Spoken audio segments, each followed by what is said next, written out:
मैं नरेंद्र दामोदर दास मोदी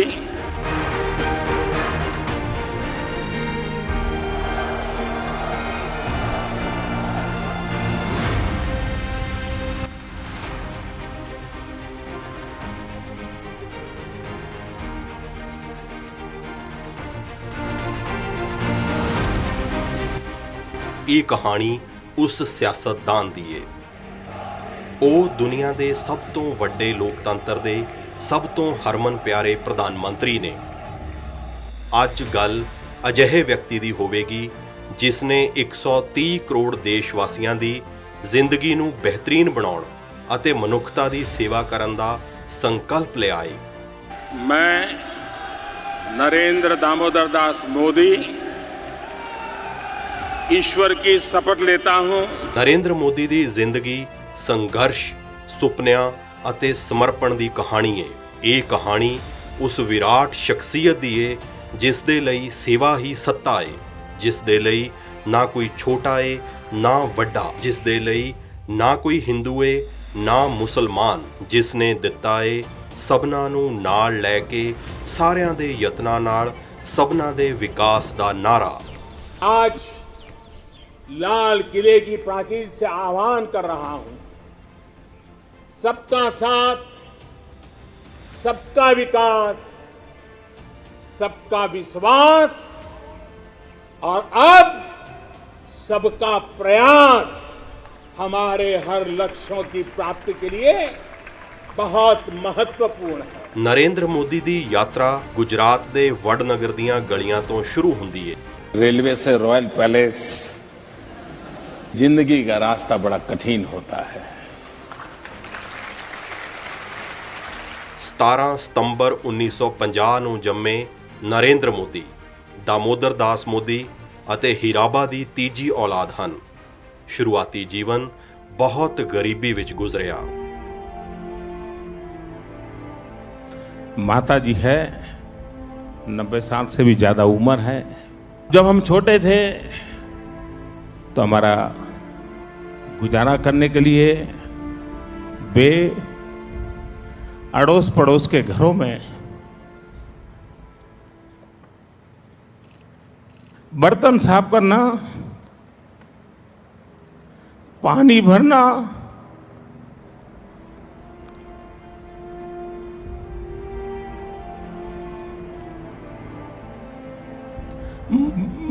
मजदूरी कर रहा। आप कल्पना कर सकते हैं कि एक मां ने अपने बच्चों को बड़ा करने के लिए कितना कष्ट उठाया होगा। हम तो गरीब के घर पैदा हुए हैं, हमने गरीबी देखी है, हम गरीबी में पले हैं भाइयों। वे तो सोने का चम्मच लेकर के पैदा हुए हैं, हम चाय बेचते बेचते आपके पास आए। ਨਰਿੰਦਰ ਮੋਦੀ ਸਕੂਲ ਤੋਂ ਬਾਅਦ ਸਥਾਨਕ ਰੇਲਵੇ ਸਟੇਸ਼ਨ ਤੇ ਬਣੀ ਪਿਤਾ ਦੀ ਚਾਹ ਦੀ ਦੁਕਾਨ 'ਚ ਮਦਦ ਕਰਦੇ ਸੀ। लोकतंत्र में अगर जनता जनार्दन जो ईश्वर का रूप है वो फैसला कर ले तो फिर एक चाय बेचने वाला भी उनका प्रतिनिधि बनकर के रॉयल पैलेस में हाथ मिला सकता है। ਸਿਰਫ 17 ਸਾਲ ਦੀ ਉਮਰ 'ਚ ਨਰਿੰਦਰ ਮੋਦੀ ਨੇ ਘਰ ਛੱਡਣ ਅਤੇ ਦੇਸ਼ ਯਾਤਰਾ ਕਰਨ ਦਾ ਫੈਸਲਾ ਲਿਆ। ਕਦੇ ਹਿਮਾਲਯ ਨੂੰ ਆਪਣਾ ਆਸਰਾ ਬਣਾਇਆ ਤੇ ਕਦੇ ਆਸ਼ਰਮਾਂ ਵਿੱਚ ਸੇਵਾ ਕੀਤੀ। ਆਪਣੇ ਆਪ ਨੂੰ ਰਾਸ਼ਟਰ ਸੇਵਾ ਲਈ ਸਮਰਪਿਤ ਕਰਨ ਦੀ ਸੋਚ ਨਾਲ ਉਹ RSS ਨਾਲ ਜੁੜ ਗਏ। ਗੁਜਰਾਤ ਵਿੱਚ ਸਾਲ 1973 ਵਿੱਚ ਹੋਏ ਨਵ ਨਿਰਮਾਣ ਅੰਦੋਲਨ ਵਿੱਚ ਨਰਿੰਦਰ ਮੋਦੀ ਨੇ ਵੱਡੀ ਭੂਮਿਕਾ ਨਿਭਾਈ, ਜਿਸ ਦੇ ਚੱਲਦਿਆਂ ਉਸ ਵੇਲੇ ਦੇ ਕਾਂਗਰਸੀ ਮੁੱਖ ਮੰਤਰੀ ਨੂੰ ਅਸਤੀਫਾ ਦੇਣਾ ਪਿਆ। ਐਮਰਜੈਂਸੀ ਦੇ ਦੌਰਾਨ ਨਰਿੰਦਰ ਮੋਦੀ ਨੂੰ ਦੇਸ਼ ਦੇ ਸਾਰੇ ਵੱਡੇ ਆਗੂਆਂ ਨਾਲ ਕੰਮ ਕਰਨ ਦਾ ਮੌਕਾ ਮਿਲਿਆ। 1975 25 जून वह ऐसी काली रात थी जो कोई भी लोकतंत्र प्रेमी भुला नहीं सकता है, कोई भारतवासी भुला नहीं सकता है। एक प्रकार से देश को जेल खाने में बदल दिया गया था, विरोधी स्वर को दबोच दिया गया था। जयप्रकाश नारायण सहित देश के गणमान्य नेताओं को जेलों में बंद कर दिया था। न्याय व्यवस्था भी आपातकाल के उन भयावह रूप की छाया से बच नहीं पाई थी। अखबारों को तो पूरी तरह बेकार कर दिया गया था। ਸਾਲ 1987 ਵਿੱਚ ਉਹਨਾਂ ਨੂੰ ਭਾਰਤੀ ਜਨਤਾ ਪਾਰਟੀ ਦੇ ਨਾਲ ਕੰਮ ਕਰਨ ਦਾ ਹੁਕਮ ਮਿਲਿਆ। ਹਾਲਾਂਕਿ ਇਹ ਉਹਨਾਂ ਦੀ ਯਾਤਰਾ ਦਾ ਸਿਰਫ ਇੱਕ ਛੋਟਾ ਜਿਹਾ ਮੋੜ ਹੀ ਸੀ। ਬੀਜੇਪੀ ਦੇ ਸਭ ਤੋਂ ਵਧੀਆ ਸੰਗਠਨ ਪੁਰਸ਼ ਤੋਂ ਸ਼ਾਸਨ ਕਲਾ ਵਿੱਚ ਭਾਰਤ ਦੇ ਸਭ ਤੋਂ ਸ਼ਾਨਦਾਰ ਕਲਾਕਾਰ ਦੇ ਰੂਪ ਵਿੱਚ ਨਰਿੰਦਰ ਮੋਦੀ ਦੇ ਮਜ਼ਬੂਤ ਇਰਾਦਿਆਂ ਅਤੇ ਹਿੰਮਤ ਦੀ ਇੱਕ ਵੱਖਰੀ ਹੀ ਕਹਾਣੀ ਹੈ। ਅਕਤੂਬਰ 2001 ਵਿੱਚ ਨਰਿੰਦਰ ਮੋਦੀ ਨੇ ਗੁਜਰਾਤ ਦੇ ਮੁੱਖ ਮੰਤਰੀ ਦੇ ਤੌਰ ਤੇ ਸਹੁੰ ਚੁੱਕੀ ਸੀ।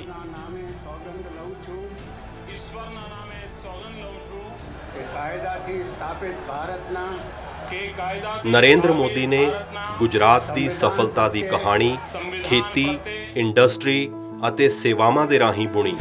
ਉਹਨਾਂ ਦੇ ਕਾਰਜਕਾਲ ਦੌਰਾਨ ਗੁਜਰਾਤ 'ਚ ਖੇਤੀ ਖੇਤਰ ਵਿੱਚ 10% ਦਾ ਵਾਧਾ ਦਰਜ ਹੋਇਆ।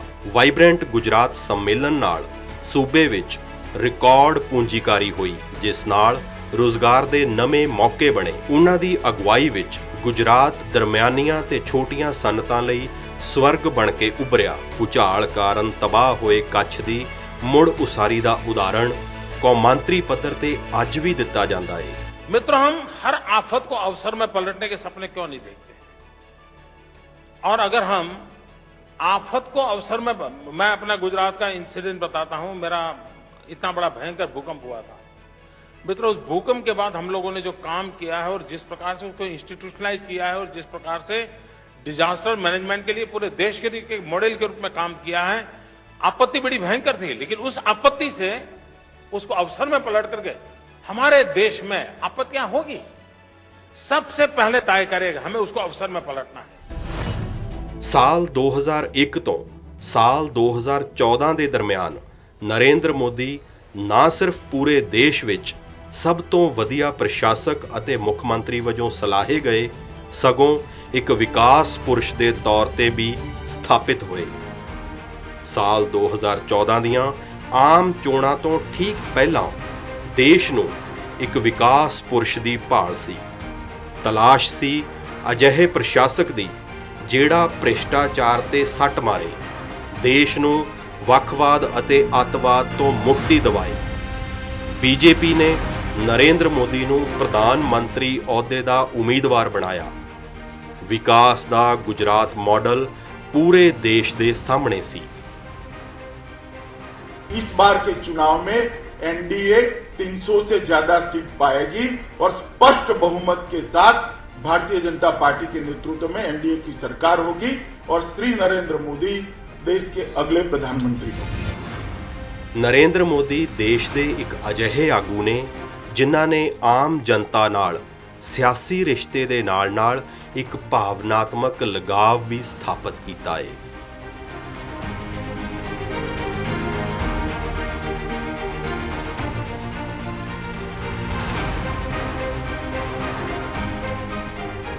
ये मेरा सौभाग्य है कि मैं हिंदुस्तान से 400 के अधिक जिलों में रात्रि मुकाम करने का मुझे सौभाग्य मिला है, लोगों से मिलने का सौभाग्य मिला है। तो मेरी ज़िंदगी तो एक मजदूर की ज़िंदगी है। मैं मजदूर की तरह ही जिया हूँ। जब तक ये शरीर मदद करें, मजदूर की तरह ही जीना है और हिंदुस्तान का मजदूर नंबर 1 कहलाने का मुझे आनंद होगा।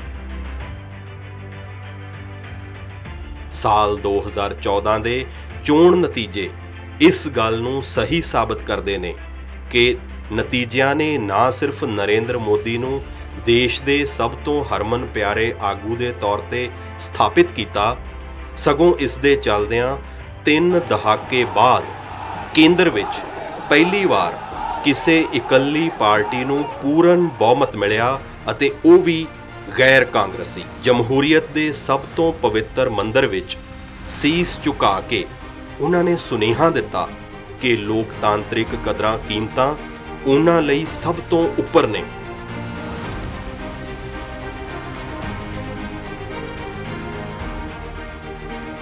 मेरा मूलतः सिद्धांत जो रहा है वो ये है कि हम समाज में जो भी शक्ति है उसको और अधिक अवसर कैसे दें।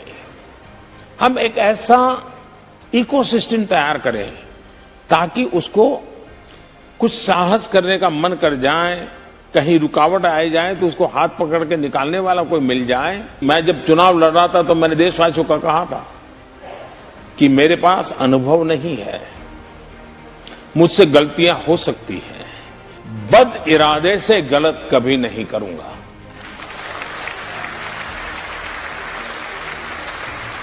ਉਹ ਲੀਕ ਤੋਂ ਹਟ ਕੇ ਚੱਲਣਾ ਚਾਹੁੰਦੇ ਸਨ ਅਤੇ ਸਮਾਜ ਵਿੱਚ ਇੱਕ ਤਬਦੀਲੀ ਵੇਖਣਾ ਚਾਹੁੰਦੇ ਸਨ। ਔਰਤਾਂ ਹੋਣ ਜਾਂ ਗਰੀਬ, ਕਿਸਾਨ ਹੋਣ ਜਾਂ ਨੌਜਵਾਨ, ਸਭਨਾਂ ਦੀ ਭਲਾਈ ਲਈ ਪ੍ਰਧਾਨ ਮੰਤਰੀ ਲਗਾਤਾਰ ਬਿਨਾਂ ਥੱਕੇ, ਬਿਨਾਂ ਰੁਕੇ ਇੱਕ ਤੋਂ ਬਾਅਦ ਇੱਕ ਅਜਿਹੇ ਫੈਸਲੇ ਲੈ ਰਹੇ ਨੇ ਜਿਸ ਨਾਲ ਭਵਿੱਖ ਦੇ ਭਾਰਤ ਦਾ ਮਜ਼ਬੂਤ ਆਧਾਰ ਬਣ ਰਿਹਾ ਹੈ।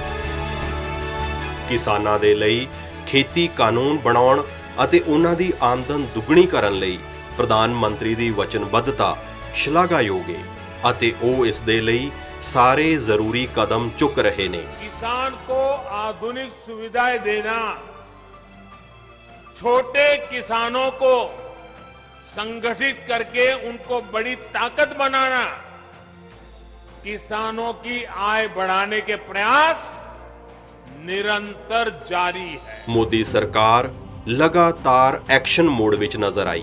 ਹਫ਼ਤੇ ਦੇ 7 ਦਿਨ 24 ਘੰਟੇ ਕੰਮ ਕਰਨ ਦੀ ਸੰਸਕ੍ਰਿਤੀ ਅਤੇ ਇੱਕ hard task master PM Modi ਨੇ ਦਿਖਾ ਦਿੱਤਾ ਕਿ ਇਮਾਨਦਾਰੀ ਨਾਲ ਕੋਸ਼ਿਸ਼ ਕੀਤੀ ਜਾਵੇ ਤਾਂ ਮੌਜੂਦਾ ਤਾਣੇ ਬਾਣੇ ਰਾਹੀਂ ਵੀ ਵੱਡੇ ਟੀਚੇ ਹਾਸਲ ਕੀਤੇ ਜਾ ਸਕਦੇ ਨੇ। मेरी सरकार का एक ही धर्म है, इंडिया फर्स्ट। मेरी सरकार का एक ही धर्म है, भारत का संविधान। मेरी सरकार की एक ही भक्ति है, भारत भक्ति। मेरी सरकार की एक ही पूजा है, 125 करोड़ देशवासियों का कल्याण। मेरी सरकार की एक ही कार्यशैली है, सबका साथ सबका विकास। और इसलिए हम संविधान को लेकर के, संविधान की सीमा में रह करके देश को आगे बढ़ाना चाहते हैं। 2020 ਵਿੱਚ ਦੁਨੀਆ ਤੇ ਜਦੋਂ ਕੋਰੋਨਾ ਮਹਾਮਾਰੀ ਦਾ ਖਤਰਾ ਆਇਆ ਤਾਂ ਭਾਰਤ ਵੀ ਇਸ ਵਿਨਾਸ਼ਕਾਰੀ ਬਿਮਾਰੀ ਦੀ ਚਪੇਟ ਵਿੱਚ ਆਇਆ। ਪਰ ਇਸ ਦੌਰ ਵਿੱਚ ਪ੍ਰਧਾਨ ਮੰਤਰੀ ਮੋਦੀ ਨੇ ਅੱਗੇ ਵਧ ਕੇ ਦੇਸ਼ ਦੀ ਅਗਵਾਈ ਕੀਤੀ ਅਤੇ ਉਹ ਕਰਕੇ ਵਿਖਾਇਆ ਜੋ ਦੁਨੀਆ ਦੀਆਂ ਵੱਡੀਆਂ ਤੋਂ ਵੱਡੀਆਂ ਸ਼ਕਤੀਆਂ ਨਹੀਂ ਕਰ ਸਕੀਆਂ। ਸਹੀ ਸਮੇਂ ਤੇ ਲਾਕਡਾਊਨ ਦੇ ਫੈਸਲੇ ਤੋਂ ਬਾਅਦ ਸਾਰੀਆਂ ਸਿਹਤ ਸਹੂਲਤਾਂ ਰਾਹੀਂ ਹਰੇਕ ਨਾਗਰਿਕ ਨੂੰ ਕੋਵਿਡ ਤੋਂ ਬਚਾਉਣ ਦਾ ਪੀਐਮ ਨੇ ਜਿਹੜਾ ਸੰਕਲਪ ਲਿਆ ਉਸ ਦੀ ਦੁਨੀਆ ਨੇ ਸ਼ਲਾਘਾ ਕੀਤੀ। आज भारत दुनिया के उन देशों में से हैं जो अपने ज्यादा से ज्यादा नागरिकों का जीवन बचाने में सफल रहा है। जिस देश में विश्व की 18% आबादी रहती हो, उस देश ने कोरोना पर प्रभावी नियंत्रण करके पूरी दुनिया को, मानवता को बड़ी त्रासदी से भी बचाया है। ਕੋਵਿਡ ਦੀ ਜੰਗ ਦੌਰਾਨ ਸਭ ਤੋਂ ਵੱਡਾ ਹਥਿਆਰ ਸਾਬਿਤ ਹੋਇਆ ਕੋਵਿਡ ਰੋਕੂ ਟੀਕਾ ਅਤੇ ਇਸ ਕੰਮ ਵਿੱਚ ਵੀ ਦੇਸ਼ ਨੂੰ ਪ੍ਰਧਾਨ ਮੰਤਰੀ ਮੋਦੀ ਦੀ ਦੂਰਦਰਸ਼ਿਤਾ ਦਾ ਫਾਇਦਾ ਮਿਲਿਆ ਅਤੇ ਭਾਰਤ ਨੇ ਬਹੁਤ ਹੀ ਘੱਟ ਸਮੇਂ ਵਿੱਚ ਦੋ ਵੈਕਸੀਨ ਤਿਆਰ ਕਰਕੇ ਵਿਸ਼ਵ ਪੱਧਰ ਤੇ ਇੱਕ ਵਾਰ ਫੇਰ ਆਪਣਾ ਲੋਹਾ ਮਨਵਾਇਆ। ਅੱਜ ਹਾਲਾਤ ਅਜਿਹੇ ਹਨ ਕਿ ਬਹੁਤ ਘੱਟ ਸਮੇਂ ਵਿੱਚ ਭਾਰਤ ਨੇ 75 ਕਰੋੜ ਤੋਂ ਵੱਧ ਟੀਕੇ ਦੀਆਂ ਖੁਰਾਕਾਂ ਦੇ ਕੇ ਵਿਸ਼ਵ ਰਿਕਾਰਡ ਕਾਇਮ ਕੀਤਾ ਹੈ। 7 ਸਾਲ ਦੌਰਾਨ 150 ਤੋਂ ਵੱਧ ਪ੍ਰੋਗਰਾਮ ਅਤੇ ਯੋਜਨਾਵਾਂ ਜ਼ਮੀਨ ਤੇ ਉਤਾਰੀਆਂ।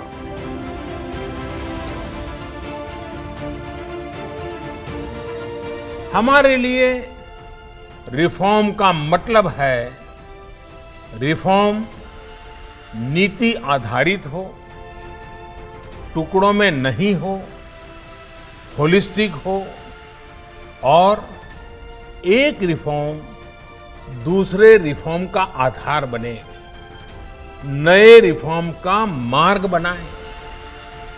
और ऐसा भी नहीं है कि एक बार रिफॉर्म करके रुक गए, ये निरंतर सतत चलने वाली प्रक्रिया है। ਸਾਲ 2019 ਦੀਆਂ ਆਮ ਚੋਣਾਂ ਵਿੱਚ ਨਰਿੰਦਰ ਮੋਦੀ ਦੀ ਅਗਵਾਈ ਹੇਠ ਬੀਜੇਪੀ ਅਤੇ ਐਨਡੀਏ ਨੇ ਪਹਿਲਾਂ ਤੋਂ ਵੀ ਵੱਡੀ ਜਿੱਤ ਹਾਸਲ ਕੀਤੀ। ਇਸ ਦਾ ਸਭ ਤੋਂ ਵੱਡਾ ਕਾਰਨ ਬਣਿਆ सबका साथ, सबका विकास ਅਤੇ सबके विश्वास ਦਾ ਮੰਤਰ। मत बैंक की राजनीति से ऊपर उठकर देश के लिए फैसला करने का जिगर चाहिए था और वो जिगर हमारे प्रधानमंत्री नरेंद्र मोदी। ਧਾਰਾ 370 ਹਟਾਉਣ ਨੂੰ ਲੈ ਕੇ ਮਿਲੀ ਸੰਸਦ ਦੀ ਮਨਜ਼ੂਰੀ ਤੋਂ ਪਹਿਲਾਂ ਸ਼ਾਇਦ ਹੀ ਕਿਸੇ ਨੂੰ ਇਹ ਯਕੀਨ ਸੀ ਕਿ ਅਜਿਹਾ ਕੁਝ ਦੇਸ਼ ਦੀ ਅਗਵਾਈ ਕਰਨ ਵਾਲਾ ਧਿਰ ਨਿਰਧਾਰਿਤ ਕਰ ਸਕੇਗਾ। आर्टिकल 370 और 35A ने जम्मू कश्मीर को अलगाववाद, आतंकवाद, परिवारवाद और व्यवस्थाओं में बड़े पैमाने पर फैले भ्रष्टाचार के अलावा कुछ नहीं दिया। ਪਰ ਜਿਸ ਤਰ੍ਹਾਂ ਨਾਲ ਆਪਣੇ ਦੂਜੇ ਕਾਰਜਕਾਲ ਦੌਰਾਨ ਉਸ ਤੋਂ ਵੀ ਵੱਡੇ ਫੈਸਲੇ ਮੋਦੀ ਸਰਕਾਰ ਨੇ ਲਏ, ਉਸਨੇ ਉਹਨਾਂ ਸਾਰੇ ਖਦਸ਼ਿਆਂ ਨੂੰ ਖਾਰਜ ਕਰ ਦਿੱਤਾ ਅਤੇ ਉਸ ਤੋਂ ਬਾਅਦ ਹਰ ਕੋਈ ਅਜਿਹਾ ਕਹਿਣ ਲੱਗ ਪਿਆ ਕਿ ਮੋਦੀ ਹੈ ਤਾਂ ਸੰਭਵ ਹੈ। 3 ਤਲਾਕ ਵਰਗੀ ਮਾੜੀ ਪ੍ਰਥਾ ਤੋਂ ਮੁਸਲਿਮ ਔਰਤਾਂ ਨੂੰ ਮੁਕਤੀ ਦਿਵਾਉਣ ਤੋਂ ਲੈ ਕੇ मेरी मुसलमान बहन, उसका क्या गुनाह? कोई ऐसे ही टेलीफोन पर 3 तलाक बोल दे और उसकी जिंदगी तबाह हो जाए?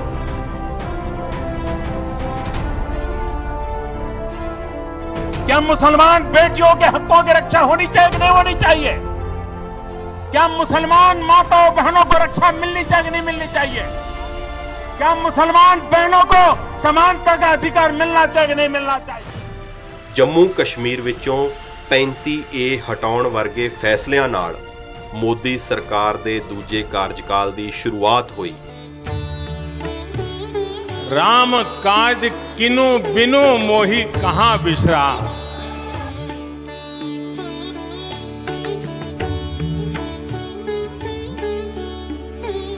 ਇਸੇ ਤਰ੍ਹਾਂ ਰਾਮ ਜਨਮ ਭੂਮੀ ਝਗੜੇ ਦਾ ਸ਼ਾਂਤੀਪੂਰਨ ਹੱਲ ਸਿਰਫ ਇੱਕ ਝਗੜੇ ਦਾ ਹੱਲ ਹੀ ਨਹੀਂ, ਸਗੋਂ ਭਾਰਤ ਦੇ ਬਿਹਤਰ ਭਵਿੱਖ ਦਾ ਇੱਕ ਵੱਡਾ ਕਾਰਨ ਵੀ ਬਣ ਗਿਆ ਹੈ। ये मंदिर करोड़ों करोड़ लोगों की सामूहिक संकल्प शक्ति का भी प्रतीक बनेगा। ये मंदिर आने वाली पीढ़ियों को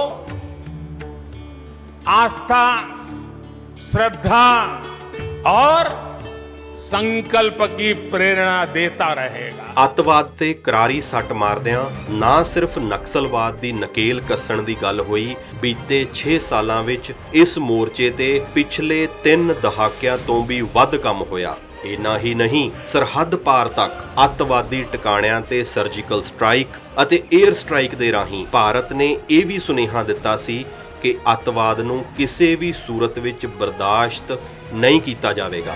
जब कोई टेररिज्म एक्सपोर्ट करने का उद्योग बना करके बैठा हो, मेरे देश के निर्दोष नागरिकों को मौत के घाट उतार दिया जाता हो, युद्ध लड़ने की ताकत नहीं है, पीठ पर वार करने के प्रयास होते हो, तो ये मोदी है उसी भाषा में जवाब देना जानता है। ਇੰਨਾ ਹੀ ਨਹੀਂ, ਜਦੋਂ ਲੱਦਾਖ ਵਿੱਚ ਸਾਡੀ ਉੱਤਰੀ ਸਰਹੱਦ ਤੇ ਚੀਨ ਦੇ ਫੌਜੀਆਂ ਨੇ ਆਪਣੀ ਮਾੜੀ ਨੀਅਤ ਦਰਸਾਈ ਤਾਂ ਦੇਸ਼ ਦੇ ਜਵਾਨਾਂ ਨੇ ਉਹਨਾਂ ਨੂੰ ਦੱਸ ਦਿੱਤਾ ਕਿ ਭਾਰਤ ਵੱਲ ਅੱਖ ਚੁੱਕ ਕੇ ਵੇਖਣਾ ਹੁਣ ਕਿੰਨਾ ਮਹਿੰਗਾ ਪਵੇਗਾ। जिनके सिंहनाद से सहमी, जिनके सिंहनाद से सहमी धरती रही अभी तक डोल।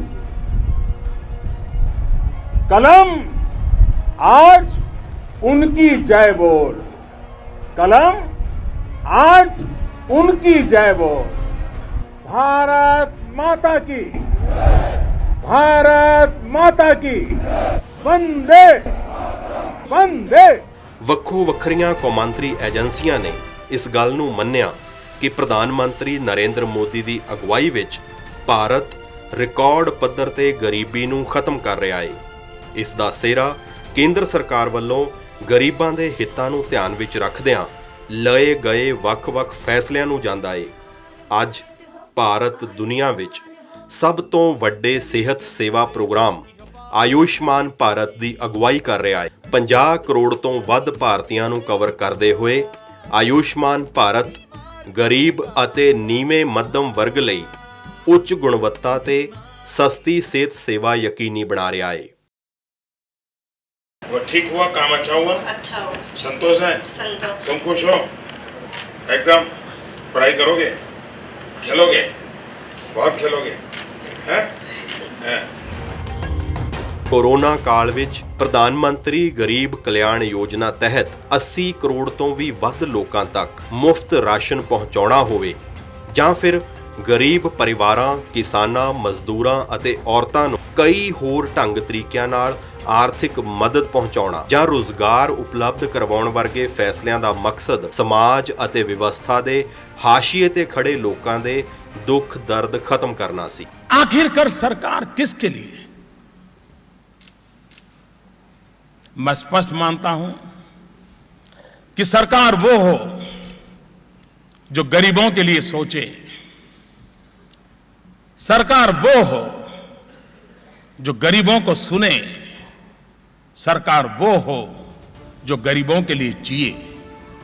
ਵੱਧ ਤੋਂ ਵੱਧ ਨਜ਼ਰਸਾਨੀ ਤੇ ਘੱਟ ਤੋਂ ਘੱਟ ਸਰਕਾਰੀ ਦਖਲਅੰਦਾਜ਼ੀ ਵਿੱਚ ਵਿਸ਼ਵਾਸ ਰੱਖਣ ਵਾਲੇ ਨਰਿੰਦਰ ਮੋਦੀ ਨੇ ਜਨ ਭਾਗੀਦਾਰੀ ਨੂੰ ਆਪਣੀਆਂ ਨੀਤੀਆਂ ਦੇ ਨਿਰਧਾਰਣ ਦਾ ਆਧਾਰ ਬਣਾਇਆ। ਪਹਿਲੀ ਵਾਰ ਕਿਸੇ ਹੋਰ ਵਿਅਕਤੀ ਨੇ ਨਹੀਂ, ਸਗੋਂ ਖੁਦ ਭਾਰਤ ਦੇ ਪ੍ਰਧਾਨ ਮੰਤਰੀ ਨੇ 15 ਅਗਸਤ 2014 ਨੂੰ ਆਪਣੇ ਆਜ਼ਾਦੀ ਦਿਹਾੜੇ ਮੌਕੇ ਦਿੱਤੇ ਗਏ ਭਾਸ਼ਣ ਦੌਰਾਨ ਲਾਲ ਕਿਲੇ ਦੀ ਇਤਿਹਾਸਕ ਫਸੀਲ ਤੋਂ ਸਵੱਛਤਾ ਦੇ ਬਾਰੇ ਵਿੱਚ ਗੱਲਾਂ ਕੀਤੀਆਂ। ਪਹਿਲੀ ਵਾਰ ਦੇਸ਼ ਦੇ ਸਫਾਈ ਕਾਮਿਆਂ ਨੂੰ ਇਹ ਮਹਿਸੂਸ ਹੋਇਆ ਕਿ ਉਹ ਭਾਰਤ ਵਿੱਚ ਆ ਰਹੇ ਅਹਿਮ ਬਦਲਾਅ ਦਾ ਵੱਡਾ ਹਿੱਸਾ ਨੇ। ਪ੍ਰਧਾਨ ਮੰਤਰੀ ਮੋਦੀ ਨੇ ਸਹੀ ਅਰਥਾਂ ਵਿੱਚ ਇਹ ਕਰਕੇ ਵਿਖਾਇਆ ਕਿ ਸਰਕਾਰ ਉਹ ਹੁੰਦੀ ਏ ਜੋ ਗਰੀਬਾਂ ਲਈ ਜੀਵੇ। आत्मनिर्भर भारत ये सपना संकल्प में परिवर्तित देख रहे हैं। आत्मनिर्भर भारत ये एक प्रकार से शब्द नहीं, ये आज 130 करोड़ देशवासियों के लिए मंत्र बन गया है।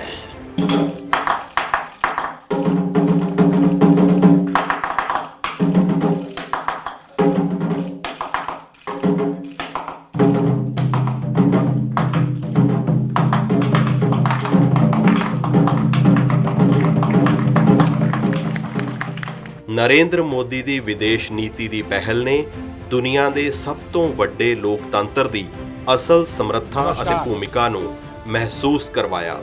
आंख झुका कर भी मत जियो, आंख दिखा कर भी जीने के सपने मत देखो। हमारी कोशिश होनी चाहिए आंख मिला करके देखो, आंख से आंख मिला करके देखो। आप में इतना हौसला होना चाहिए और 125 करोड़ देशवासियों का अगर आपके पीछे बल है और दुनिया की एक महाशक्ति बनने की संभावना पड़ी है तो उस भारत को डरे मरे घबराए हुए जीने की क्या जरूरत। ਕੌਮਾਂਤਰੀ ਯੋਗ ਦਿਵਸ ਮਨਾਉਣ ਬਾਰੇ ਨਰਿੰਦਰ ਮੋਦੀ ਦੀ ਅਪੀਲ ਨੂੰ ਸੰਯੁਕਤ ਰਾਸ਼ਟਰ ਵਿੱਚ ਜਿੰਨਾ ਜ਼ਬਰਦਸਤ ਸਮਰਥਨ ਮਿਲਿਆ ਉਹ ਪਿਛਲੇ ਕਈ ਸਾਲਾਂ ਵਿੱਚ ਕਿਸੇ ਹੋਰ ਮਤੇ ਨੂੰ ਨਹੀਂ ਮਿਲਿਆ ਸੀ। आज विश्व मंच पर भारत की बात सुनी जाती है। इस विषय में भारत क्या सोचेगा ये आज दुनिया को पहले सोचना पड़ता है। ਨਰਿੰਦਰ ਮੋਦੀ ਨੂੰ ਸਾਊਦੀ ਅਰਬ ਦੇ ਸਭ ਤੋਂ ਉੱਚੇ ਨਾਗਰਿਕ ਸਨਮਾਨ ਕਿੰਗ ਅਬਦੁਲ ਅਜੀਜ਼ ਸੈਸ਼ ਨਾਲ ਸਨਮਾਨਿਤ ਕੀਤਾ ਗਿਆ। ਫਿਲਿਸਤੀਨ ਦੇ grand collar of the state of ਫਿਲਿਸਤੀਨ ਸਨਮਾਨ, ਅਫਗਾਨਿਸਤਾਨ ਦੇ ਅਮੀਰ ਅਮਾਨੁੱਲਾ ਖਾਨ ਅਵਾਰਡ, UAE ਦੇ ਜ਼ਾਇਦ ਮੈਡਲ ਅਤੇ ਮਾਲਦੀਵ ਦੇ ਨਿਸ਼ਾਨ ਇਜ਼ੁਦੀਨ ਸਨਮਾਨ ਨਾਲ ਨਵਾਜ਼ਿਆ ਗਿਆ ਹੈ। 2018 ਵਿੱਚ ਪ੍ਰਧਾਨ ਮੰਤਰੀ ਮੋਦੀ ਨੂੰ ਸ਼ਾਂਤੀ ਅਤੇ ਵਿਕਾਸ ਵਿੱਚ ਉਹਨਾਂ ਦੇ ਯੋਗਦਾਨ ਲਈ ਵੱਕਾਰੀ ਸਿਓਲ ਸ਼ਾਂਤੀ ਪੁਰਸਕਾਰ ਦਿੱਤਾ ਗਿਆ। ਅਜਿਹਾ ਹੈ ਵਡਨਗਰ ਤੋਂ ਵਿਸ਼ਵ ਮੰਚ ਤੱਕ ਦਾ ਸਫ਼ਰ। ਲੋਕਾਂ ਦੇ ਵਿੱਚ ਰਹਿਣਾ, ਉਹਨਾਂ ਦੇ ਨਾਲ ਖੁਸ਼ੀਆਂ ਸਾਂਝੀਆਂ ਕਰਨਾ ਅਤੇ ਉਹਨਾਂ ਦੇ ਦੁੱਖਾਂ ਨੂੰ ਦੂਰ ਕਰਨਾ ਨਰਿੰਦਰ ਮੋਦੀ ਦਾ ਮਕਸਦ ਹੈ। नरेंद्र मोदी लोकां दे नेता ने। तो चावल भी खाते हैं? बच्चे लोग चावल खाते नहीं खाता हूं। ऐसा करोगे आप लोग? ऐसा करो, सभी लोग करो। दो हाथ से नहीं, एक ही हाथ से करो।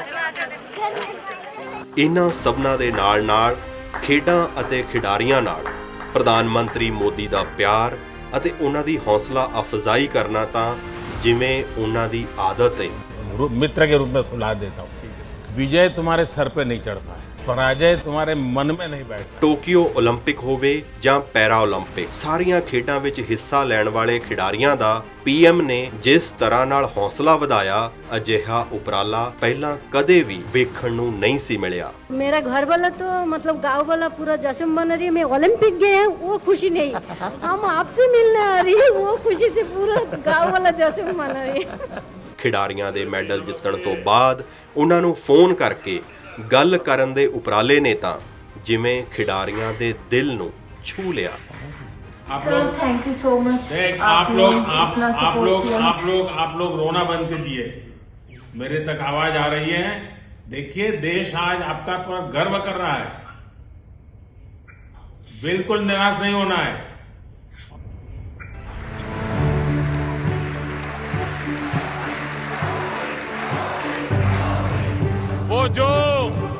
वो जो मुश्किलों का अंबार है, वो जो मुश्किलों का अंबार है, वही तो मेरे हौसलों की मीनार है। यही समय है, सही समय है, भारत का अनमोल समय है। असंख्य भुजाओं की शक्ति है, असंख्य भुजाओं की शक्ति है, हर तरफ देश की भक्ति है। तुम उठो, तिरंगा लहरा दो, भारत के भाग्य को फहरा दो, भारत के भाग्य को फहरा दो।